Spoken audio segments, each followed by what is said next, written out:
Before moving to Nevermore Hollows and opening a business called the Drunken Cryptids Tavern, Matthew Orton had already led an interesting life. He'd spent 11 years in a top-secret ranger unit of the Army, stationed in undisclosed locations around the world where he battled creatures that were, on more than one occasion, not from planet Earth. After retiring from the Army, he was paid 100 pesos and a 6-pack of Dos Equis to kill a chupacabra that had been terrifying a Mexican border town. And when he'd finally ended up back in his small hometown in Arkansas, he and his friend Jacob Waymeyer performed an exorcism on his neighbor's dog, an 8-year-old golden retriever named Mr. Goodboy. But he had to admit that he had never heard anything as crazy as the story that his new friend Chris Goins was telling him as they shared a beer. Now, let me get this straight, Matthew said as he faced Chris from across the bar. You were alone late one night in your art studio, working on your graphic novel, and you were attacked by a group of zombie hippies? Chris sat on a stool, beer in hand. He gave Matthew a direct look and nodded. I'm serious, bud. I was all alone in the zone drawing some good stuff, and 4 of them rode up in this creepy old VW bus and tried to get inside my studio. They were dressed like they just left Woodstock. And you say there were 4 of them? Yep. One of them looked like Charles Manson, but crazier, more demonic.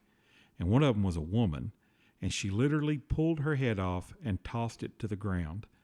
It grew this fat green caterpillar body, then it snuck through the doggy door and attacked me. I'm telling you, bud, I barely made it out alive. Matthew was 49, kept himself in shape, and sported a full beard. He took a moment to consider Chris's story, then said, "All right, now, in the coroner, she's your stepsister, and she just happens to show up to visit. And then the 2 of you start battling these zombie hippies. That's what you're telling me?" Yep. Matthew leaned against the bar, a wry smile on his face, clearly enjoying this wild story. "And she used a crucifix to help you defeat them." Chris was a big guy, in his 50s, and had spent a lot of years as a deputy in Tennessee before devoting himself to his art. While he loved to tell a good story, he was not the kind of man to flat out lie. It's truth. They didn't like what we were laying down. A crucifix and a shotgun are an effective combination against the undead. All right, okay, so this is crazy, but they never came back? Not yet, but I have no doubt they will. But next time, I'll be ready for them. I've got a pressure washer I've rigged to a 50-gallon drum full of holy water, just waiting on them, as well as some more conventional firepower. Jacob Waymeyer stood behind the bar with Matthew, drying off glasses and prepping for the evening rush. Jacob was only 33, also sported a beard, and looked like he could have been Matthew's younger brother. The only difference was that while Matthew was outgoing and never met a stranger, Jacob was quieter and more introverted. Matthew turned to him. What do you think about all this? Is Chris trying to pull one over on us because we're new here in town, or do you think he's telling the truth?" Jacob had lived in Nevermore Hollows for close to a year and had convinced his friend Matthew to move to town 3 months ago. It had been Matthew's dream to settle somewhere and start a tavern where everyone was welcome to come and eat, drink, and socialize. He wanted it to be family-friendly, with an atmosphere akin to friends sitting around a campfire, sharing stories and creating community. So, when he saw that there was a vacant storefront on Main Street beside Romero's Comics and Games, he had bought it and turned it into the Drunken Cryptids Tavern. They were at the end of their first week of being open to the public, and thus far it was wildly successful. Jacob set down the glass he had been drying and took a moment to craft his response. I've been here long enough to know some strange things happen, Matthew. It's one of the reasons I convinced you to move here. So I believe Chris. Besides, his story isn't nearly as crazy as why you chose to name this bar the Drunken Cryptids Tavern. I'd like to hear about that. As a man who believes in cryptids, I find the name pretty damn cool. Matthew nodded at Jacob, indicating he should tell the story. Well, Matthew here claims he was sitting on the porch of his cabin back in Arkansas one night, eating a Burger King Whopper meal and drinking Jack Daniels when a Bigfoot walked up and sat down beside him, Jacob said. Matthew gave him half a burger and a few shots of whiskey, after which Bigfoot got up and stumbled back out into the woods, never to be seen again. Chris let this information hang in the air for a long moment. Finally, instead of disbelieving the story, he said, You got pictures? Nah, Matthew said. I didn't take any. Why not? Seems like a missed opportunity. Matthew shrugged. Brother, he was 8 feet tall and looked to be 500 pounds. Even though I've seen some strange things, I was pretty damn scared. I was trying not to make any drastic moves that might piss him off. Chris considered what it would feel like sitting beside something so massive on a dark porch late at night. Fair enough. I like how you let that influence your decor here. It's unlike any tavern I've ever seen. Chris motioned at the walls, which were adorned with various cryptid-related paraphernalia. There were dozens of grainy photos of Bigfoot, the Loch Ness Monster, and Mothman. There was a sign that seemed to have been stolen from Groom Lake, otherwise known as Area 51, alerting trespassers that they would be met with deadly force. Hanging above the doorway to the game room, where there was a pool table and a few old arcade games, was an ancient-looking tomahawk that supposedly had a handle made from a Wendigo femur. And on the wall behind the bar, above the top-shelf liquor, was what appeared to be a replica of an old Buck Rogers ray gun. There were also strange skulls and castings of footprints of various creatures scattered about. I'm just trying to stay true to the things that I'm passionate about, Matthew said. He took a moment to check on the patrons sitting around the tavern, to see if they needed anything. There were only a few, which included 2 old geezers playing pool, a lonely-looking businessman at the far end of the bar, and a young couple having a late lunch at one of the tables. He checked his watch. It was 4 o'clock, and if business stayed like it had been the past few days, it would get busy around 6. There would be a wave of folks arriving for supper. Then, later, around 10, it would be folks coming to socialize and blow off steam.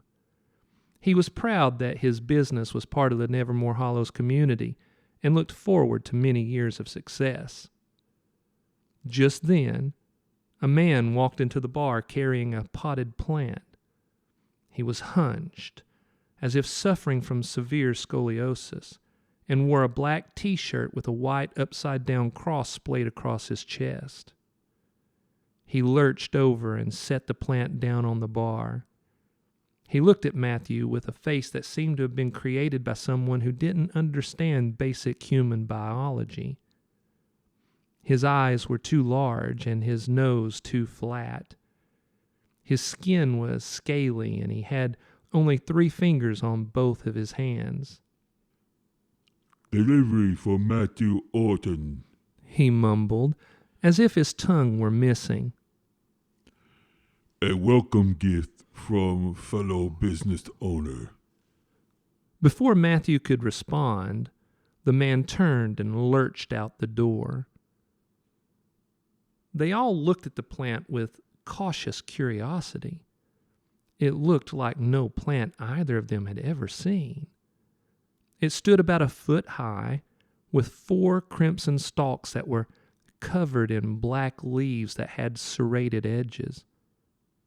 Each stalk ended with a purple-black bulb that resembled a cancerous tumor.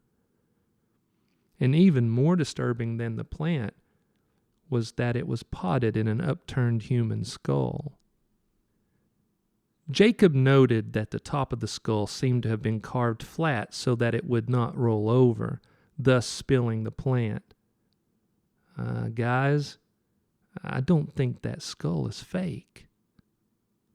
Yeah, there's a card attached, Matthew said. He carefully plucked it from the plastic card holder that jutted up from the skull. What's it say? Matthew slid the small card out of its envelope. It says, "From your friends at the Raven Singles Bar." Ah, crap. Matthew and Jacob gave Chris a confused look. "What do you mean by that?" Jacob said. All right, boys. You seem to both have accepted that Nevermore Hollows is a hotbed of paranormal activity. Weird crap goes on here. So here we go. The Raven Singles Bar doesn't officially exist. It kind of supernaturally pops in and out of existence on certain nights of the year. It's run by a succubus who uses it to host satanic raves filled with demons and the undead. They try to lure lonely people inside so they can do unspeakable things to them. You don't want to be unfortunate enough to wander inside. Matthew glanced at the plant with its cancerous bulbs, then back at Chris. "So what are you saying here?"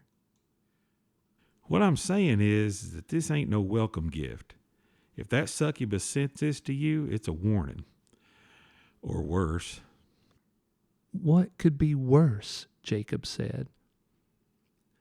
Before Chris could reply, one of the bulbs on the plant began to bloom open with a sickening squelch. When fully open, the petals resembled strips of peeled flesh, raw and red on one side, black and purple on the other. In the center was not a pistil or a stamen, but instead an orifice that looked surprisingly like a human mouth, filled with 3-inch-long fangs. Chris instinctively reached for his .38 revolver, but remembered that he had dropped it off at the local gunsmith 2 days ago to have some adjustments made.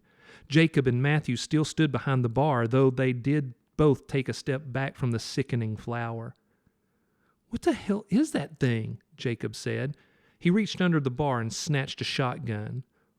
"Not anything good," Matthew replied. He glanced around, looking for anything he could use as a weapon. He grabbed a knife used to cut lemons and gave Chris an "it's all I could find at the moment" shrug. The 3 remaining bulbs began to bloom. 2 of them had large, bulbous eyes in the center of the fleshy petals. They eerily glowed a deep orange and rolled around, scanning the room, the customers, the men. The 3rd bloomed to reveal another hungry, all-too-human mouth. They were even more shocked when the plant began to rapidly grow. Within seconds, it had sprouted long vines that writhed around like the tentacles of an octopus.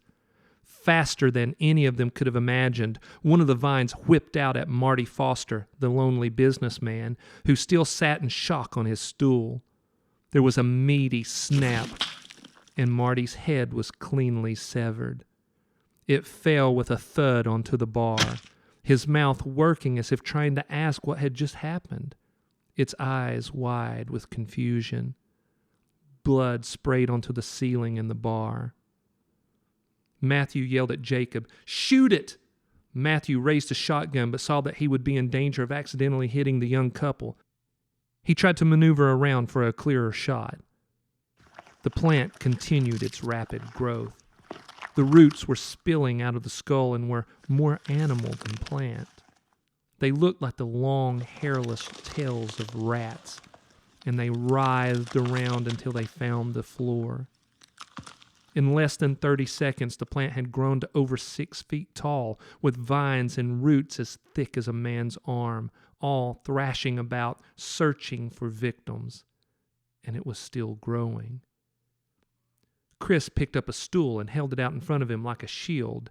He yanked his hunting knife from its sheath at his belt. One of the rat tail roots writhed toward him, grasping for his ankles. He jumped back out of reach, but when he looked down, one of the vines shot out and cracked like a whip, leaving his shirt torn and a gash on his shoulder.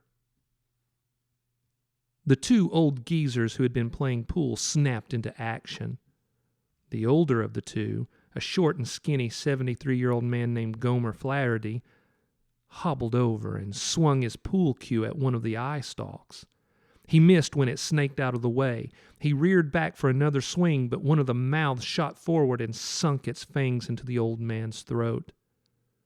The plant pulled back, tearing a chunk of flesh. And even though the wound was deadly, as Gomer fell to his knees, he was able to stab the end of the pool cue into the mouth as it struck again. But the mouth chomped down on the stick, splintering it in two. Then it struck him again, latching onto his face. Gomer's body twitched for a moment. Then he went limp. Chris saw his opportunity. Still holding the stool in one hand like a shield and his hunting knife in his other, he plunged the knife into the back of the mouth stalk as it crunched on Gomer's skull. On the other side of the bar, Matthew struggled to free himself from a vine that had wrapped around his left wrist. Jacob grabbed the Wendigo tomahawk from over the doorway to the game room and used it to hack at the vine. It had grown so thick that it took him 2 tries, but he finally severed it, freeing Matthew from its grip. Matthew tossed the severed vine aside and took in the situation. The plant now filled most of the room. Its 2 eyes were now as large as basketballs. They bobbed around at the end of their thick stalks, looking for more victims. Gomer was dead, the mouth stalk chewing on his face, while Chris stabbed away at it. The other geezer was circling around with what appeared to be an old Colt .45 revolver, clearly looking for a clean shot. Jacob was hacking away at thick vines as they shot toward him, and the young couple were moving toward the door, looking to exit the bar. Matthew would later find out that they were Grant and Wendy twinning, and that they were visiting Nevermore Hollows on their honeymoon. One of the rat-tail vines lashed out and stabbed into Grant's back, causing him to cry out in pain. Blood spilled over his lips and down his chin and dripped onto his white t-shirt. Then, the vine snaked around Grant's spine and began controlling his body. Matthew saw this happening and guessed that the vine had somehow taken over the man's nervous system. He'd seen something similar when he had been on a deep cover mission in Africa that had taken an unexpected paranormal and deadly turn. The vine lifted Grant off the ground and snaked him toward Wendy, forcing his arms out at her. He looked like a blood-covered marionette with bulging eyes. Wendy tried to push through the door out onto the sidewalk, but one of the thick rat-tail roots blocked her way. The vine shoved Grant at her, and he snatched 2 fistfuls of her hair. Wendy let out a choked scream when Grant gave a violent yank and snapped her neck. An eye stalk swung toward Chris. He stepped back and swung the stool into the eerily glowing pupil, causing it to issue a thick black mucus that splattered onto the bar and began to sizzle away at the wood. He saw that Matthew now had the tomahawk and was about to swing it into the second eye stalk, and he yelled, "Not the eye! It bleeds acid!"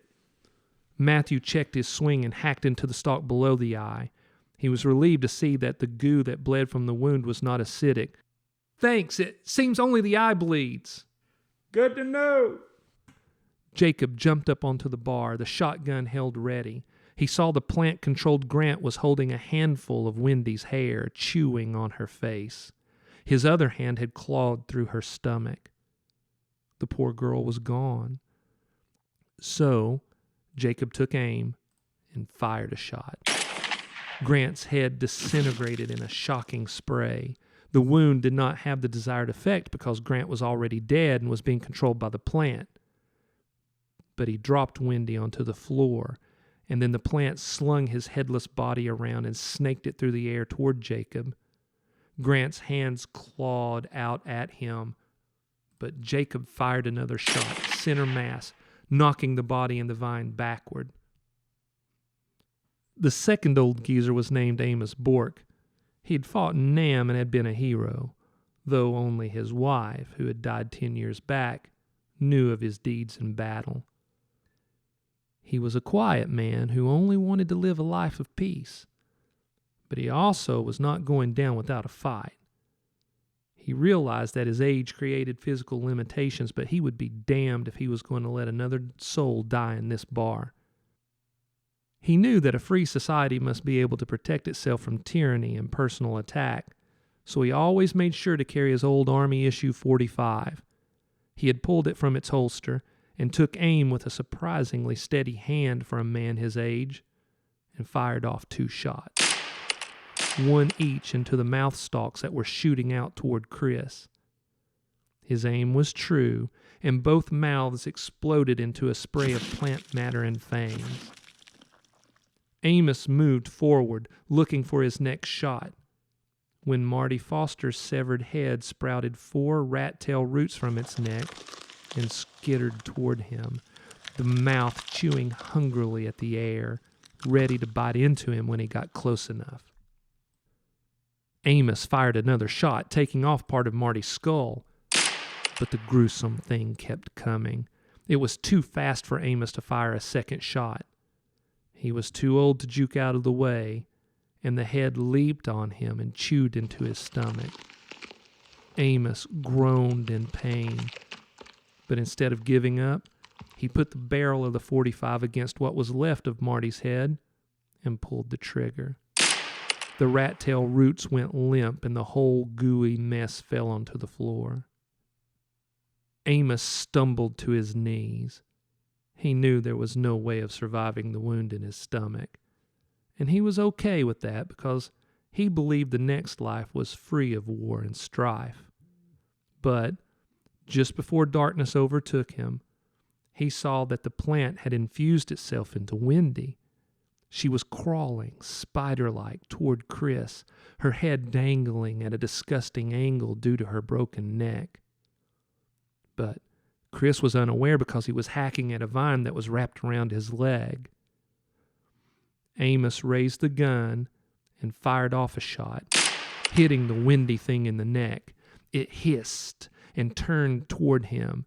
As she skittered closer, he emptied the magazine and gave a satisfied smile when he saw that he'd destroyed enough of her that she would not be a threat. Then, the old soldier stepped off this mortal battlefield into a garden of eternal peace. Matthew was using the tomahawk to hack away at 2 rat-tail roots. He saw that more cancerous bulbs were sprouting on the plant. Some had already bloomed into hungry, fanged mouths, and he knew that they would not be victorious with their conventional weapons. He yelled at Jacob, "Time to go Area 51!" Jacob's eyes shot wide. "Well, that might make the situation worse," he yelled back. "We can't be sure of the blowback." Matthew ducked under a vine that lashed out at him.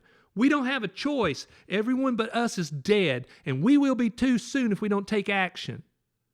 He jumped over the bar and snatched at the ray gun that hung over the mirror. He turned and yelled at Jacob and Chris, "Duck!" Chris dropped to the floor and rolled behind a table that had been knocked over. Jacob pushed himself between the Pac-Man and Donkey Kong arcade games that sat across from the pool table. Matthew noticed that even though the plant had grown large enough to fill the tavern, it still had the tip of one thick rat-tail root stuck inside the human skull it had been delivered in. He intuited that it was an important piece of intel. So, he raised the ray gun, aimed at the skull, and pulled the trigger. A bright violet beam shot out of the barrel. It was accompanied with a low-frequency hum that made them feel slightly dizzy. The beam hit the skull, engulfing it in a violet glow. Then, it exploded with a visible distortion of air that rippled out in all directions.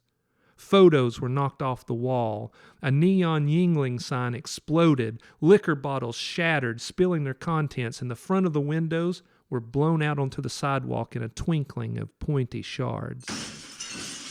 The skull disintegrated, and the thick root that had been stuck inside it began to emit violet sparks that popped and crackled and fell onto the floor.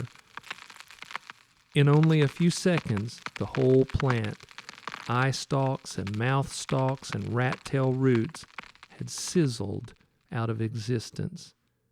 All that was left was a black ash that covered the bar, the floor, and the tables and chairs.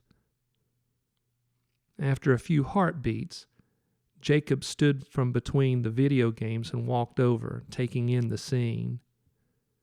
Chris pulled himself up and leaned against the bar. He looked over at Matthew. Where the hell did you get that thing? Matthew glanced at Jacob, who gave him a go-ahead-and-tell-him shrug. Well, Matthew said, a couple of years ago, Jacob and I took it off a scientist who went rogue. He had snuck it out of Area 51 and was going to use it for nefarious purposes, but we tracked him down and got it back before he could. Chris took a moment to wonder at this wild story. Considering he'd just seen the ray gun in action, he couldn't deny the truth of it all. Yeah, but why didn't you return it to Area 51? Well, we did, Jacob said. Kinda. What do you mean, kinda? See, the rogue scientist had 2 ray guns, Matthew said. But everybody thought he only took 1, so we returned one and we kept one. But why? Matthew's eyes had a mischievous gleam. Well, why should the aliens have all the cool weapons? Yeah, Jacob said. Let's just call what we did a smart tactical decision. I like the way y'all think. Matthew grinned. This isn't the only alien tech that Jacob and I have. You said we could trust Alyssa and Sheriff Mosley, right? Chris was close to his stepsister, Alyssa Hart, the town's coroner and medical examiner, and had also become close friends with Sheriff Mosley. They were part of a small group of people who knew that the town was a hotbed of paranormal activity and had made a pact to stand against the evil and to protect the townsfolk. And as he wiped black ash from his shirt, he said, You can. Matthew took in the carnage and was angry at the unnecessary loss of life and the clear fact that a jealous succubus had declared war on him and his tavern. He was not one to let this go unanswered. Okay then, he said. When we get this all cleaned up, Jacob and I are going to tell you everything we've learned over the years while we fought supernatural beings. But there's one thing we want in return, Chris. And what would that be? Matthew's eyes had grown cold, determined. Jacob and I are now part of the team. We're part of the battle. Yeah, I think we can make that happen. Good, Matthew said, because there's one thing we're good at, and that's kicking evil's ass.